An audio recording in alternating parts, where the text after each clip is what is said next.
தமிழரின் மரபில் உருக்கு முறையில் உருவாக்கப்படும் அம்மன் TRY-TFT ஓர் உறுதியின் அடையாளம். இது கிறிஸ்தவ தேவாலயமாயின புருவங்களை உயரச் செய்யும் வகையில் பெயர் கொண்ட ஒரு பழமையான தேவாலயம் திருச்சி மாவட்டத்தில் உள்ளது. அந்த தேவாலயம் பற்றி இப்போது பார்க்கலாம்.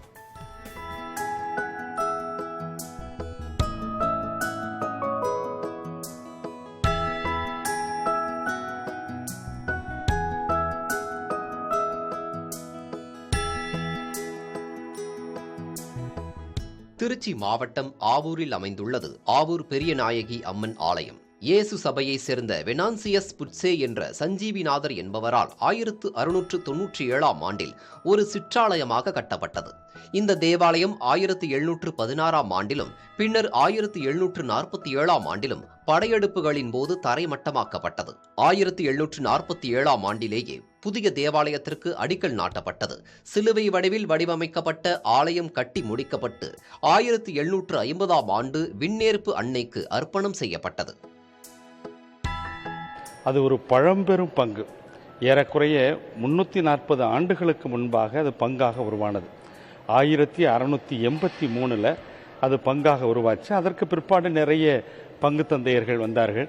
அங்கே இருக்கக்கூடிய புனித பெரியநாயகி அன்னை தான் எல்லா மக்களுக்கும், அதில் குறிப்பாக சுற்றிலும் இருக்கக்கூடிய கிராமத்தில் இருக்கக்கூடிய பிற மதத்தை சார்ந்தவர்கள், கிறிஸ்தவர்கள் எல்லோருமே அந்த ஆலயத்தில் புனித பெரியநாயகி அன்னையை வழங்கக்கூடிய ஒரு ஆலயமாக அந்த ஆலயம் இருக்கிறது. இந்த தேவாலயத்திற்கு உள்ள சிறப்பு தமிழுக்கு அளப்பரிய தொண்டாற்றிய வீரமாமுனிவர் இங்கும் இறைப்பணியாற்றியதுதான். இவரே மரிய அன்னையை செம்மொழியான தமிழில் பெரிய நாயகி அம்மனாக கொண்டாடினார். இந்த பெயரே இன்றளவும் இந்த தேவாலயத்தின் பெயராக நிலைத்து நிற்கிறது.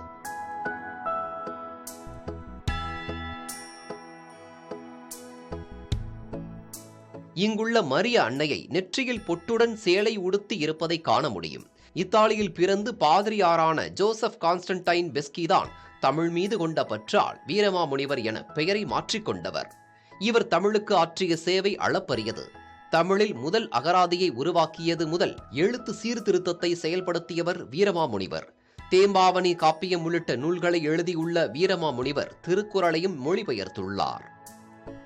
திருக்குறளை மொழிபெயர்த்திருக்கிறார். அறத்துப்பால் பொருட்பால் என்கிற 2 பகுதியை அவர் லத்தீனில் மொழிபெயர்த்த பிறகு அதை படித்து பார்த்துவிட்டு தான் டால்ஸ்டாய் காந்திக்கு கடிதம் எழுதுகிற போது இவ்வளவு நல்ல சிந்தனைகள் எங்க இருக்கின்றன என்று கேட்டபோது, உங்கள் ஊர்ல தமிழ்னு ஒரு மொழி இருக்கிறது, அந்த மொழியில திருவள்ளுவர் என்கிற ஒரு இருக்கிறார், அவர் தான் எழுதியிருக்கிறார், அதை வீரமாமுனிவர் என்பவர் மொழிபெயர்த்திருக்காருன்னு டால்ஸ்டாய் சொன்ன பிறகுதான் இந்தியராக இருந்த காந்தியடிகளுக்கே திருக்குறளை தெரியும்.